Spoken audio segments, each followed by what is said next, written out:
Sir আমার এদের দরকারটা কি তাহলে ভাই উনি হলো এই আসনের হলো এমপি ক্যান্ডিডেট, ঠিক আছে?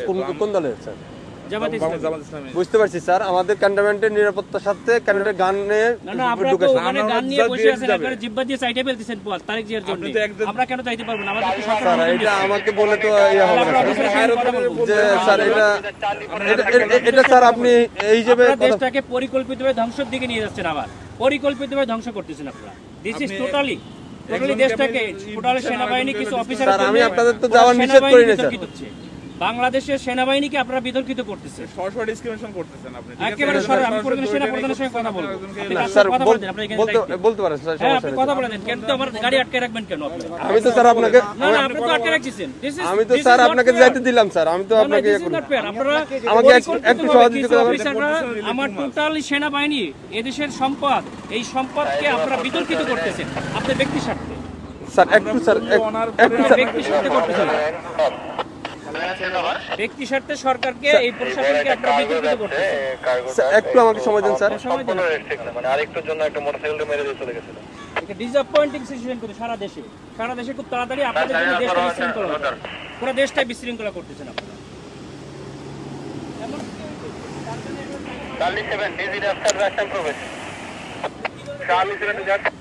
স্যার আসসালামু আলাইকুম স্যার, কপাল নিজাম সালিনান থেকে স্যার। স্যার ওই যে সালিনানে দিয়ে প্রবেশ করে ওই যে সালিয়েট যে বাইরে হবে জামাত পদপ্রার্থী, ওনার সাথে গানম্যান আছে স্যার, আমি অ্যালাউ করলাম স্যার।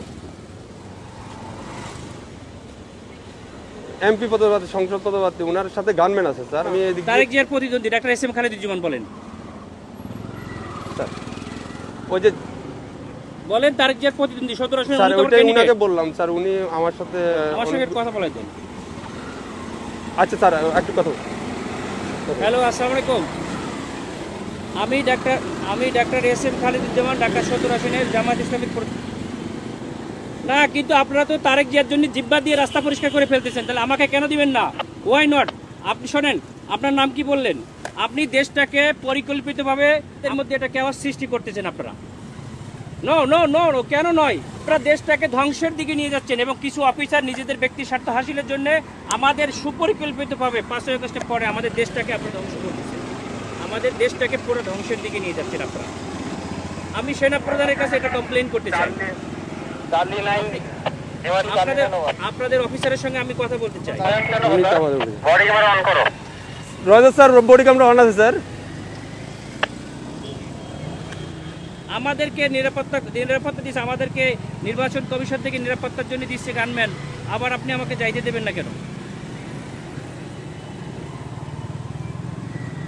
স্যার আসসালামু আলাইকুম স্যার। অত্যন্ত সুপরিকল্পিতভাবে আমাদের দেশটাকে ধ্বংস করা হচ্ছে, খুবই পরিকল্পিতভাবে। স্যার বলছি স্যার। আমরা এটা নির্বাচন কমিশনকেও জানাতে হবে।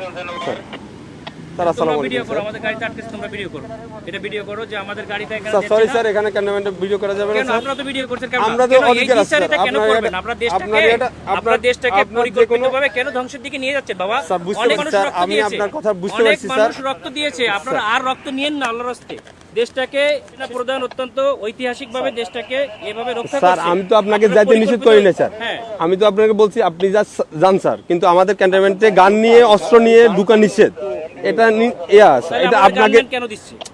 ক্যান্টনমেন্টের জন্য না স্যার, ক্যান্টনমেন্টের জন্য আমরাই নিরাপত্তা দিচ্ছি আপনাকে পার হয়ে যাব স্যার। এটা ঠিক আছে, পার হয়ে যাব। আমার কথা ভিতরে কোনো প্রবলেম হয়ে থাকে তাহলে আপনার এই ড্রাইভারটা ক্যান্টনমেন্ট নেবে। এরপরে কে দেখবে? এরপর স্যার আপনি ওই ক্যান্টনমেন্ট পার হওয়ার পরে আপনার গানম্যান থাকবে স্যার। আমার আমি থাকবে না, তখন আপনার দল দিয়ে পিটাইবেন আর আপনারা অন্য দল দিয়ে পিটাই আপনাদের দেখবেন। ক্যান্টনমেন্টের ভিতরে তারেক জিয়ার সঙ্গে তো আপনারা হাজার হাজার রক্ত নিয়ে যাচ্ছেন, কেন নিয়ে যাচ্ছেন? স্যার এটা এখন আমি আপনাকে জবাবটা আমি দিতে পারতেছি না। আপনার যদি আপনি যদি কোনো সমস্যা, প্রশাসনের লোক আপনাদেরকে জবাব স্যার দিতে বুঝতে আপনার আমাদের যদি কোনো ইয়া থাকে, আপনার যদি কোনো কমপ্লেইন থাকে, আপনি তো স্যার বললেন যে আমাদের স্যারের সাথে কথা বলবেন, কথা বলেন স্যার। আমি তো আপনার ওই ইয়াটা দিতে পারবো না, আমরা পারবো না। এটা অসহায়ত্ব প্রকাশ কেন স্যার? এটা তো আমার যেটা নিয়ম স্যার, রুলস।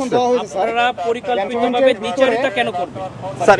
এই জন্যই স্যার আপনি এই কমপ্লেইনটা করেন স্যার। আমি তো এই না সেটা কমপ্লেইন আপনারা কোথায় করবেন? আপনি তো বললেন যে সেনাপ্রধান স্যারের সাথে কথা বলবেন, ইলেকশন কমিশনের সাথে কথা বলবেন। বলছে স্যার গানম্যান নিয়ে অ্যালাউ নিষেধ স্যার। আপনার যেতে গেলে এমনিতে আমার কাছে সহযোগিতা করতে হবে স্যার। একটু সহযোগিতা স্যার প্লিজ। না না না, সহযোগিতা না, আপনারা অত্যন্ত পরিকল্পিতভাবে দেশটাকে ধ্বংস করছেন, দেশটাকে রক্ষার দায়িত্ব আপনাদের। আপনারা স্যার আমরা তো পরিকল্পিতভাবে দেশটাকে ধ্বংসের দিকে নিয়ে যাচ্ছে, বুঝছি স্যার, অত্যন্ত এটা তো সুন্দরভাবে আমাদের দেশটাকে একটা কেওয়াস সৃষ্টি করতে যাচ্ছে মানে লেভেল একটা এজেন্ট হিসেবে, একটা পরিকল্পিত স্যার ক্যান্টনমেন্টে আপনি হয়তোবা জানেন কিনা জানি না, ক্যান্টনমেন্টে এই যে এই রুলস গুলা আপনাকে ফলো করতে হবে স্যার। স্যার ক্যামেরা এমন আছে স্যার, ক্যামেরাটা একটু অফ রাখতে হবে। মোবাইলে আপনার ইয়াতে রাখেন, আপনার কথা বলতে কথা বললেন, সমস্যা নেই স্যার। মোবাইল হাতেও রাখা যাবে না। হ্যাঁ রাখা যাবে, আপনি ইয়া করতেছেন স্যার। আপনি যেতে পারবেন স্যার, কিন্তু আপনার যে গানম্যানটা এই সময় বুঝছেন, স্যার। সময় সবসময় থাকে না, ঠিক আছে? আপনাদের সময় সবসময় সমান যায় না। স্যার স্যার বহুত বড় বড় অফিসাররা স্যার। পা ধরছে 5 আগস্টের পরে আমাদের যাইয়া, স্যার আমরা কিছু বলি নাই। স্যার আমরা এরকম কুকুরের মতো পাচাটা হই নাই, স্যার ঠিক আছে? স্যার আমরা এখন গোলামির না না, আমরা তো না, গোলাম না, হয়ে স্যার, গেছি, আমরা- আমরা অলরেডি গোলাম হয়ে গেছেন, দেশটাকে ঠিক। বিক্রি করে দিয়েছে একটা দলের কাছে, দাও, তুমি দেশটাকে পরিকল্পিতভাবে গোলাম হয়ে স্যার। গেছে। আমরা এখন কোথায় কমপ্লেন করবো বলেন? স্যার আপনি আমাকে তো ব্যাক করতে হবে, আমি অস্ত্র স্যার যাই ওই পাশে যাই, আপনাদের পিটানি খাবো আমি? কেন আমরা পিটাবে আমাদের কেন শুধু আপনারা এই শুধু জগন্নাথে মারামারি করতেছে আপনাদের গাড়ির সামনে, ঠেকাইছেন? এটা তো আমাদের তো বাইরের এরিয়া, এটা সিভিল এরিয়া, এটা তো এখন আমি সিভিল বাইরে এরিয়া। যাই কি করবো? তাহলে আমার গাড়ি নিয়ে এখন ব্যাক করে দেন, আমি ব্যাক খেয়ে আমি চলে যাই। ঠিক আছে স্যার স্যার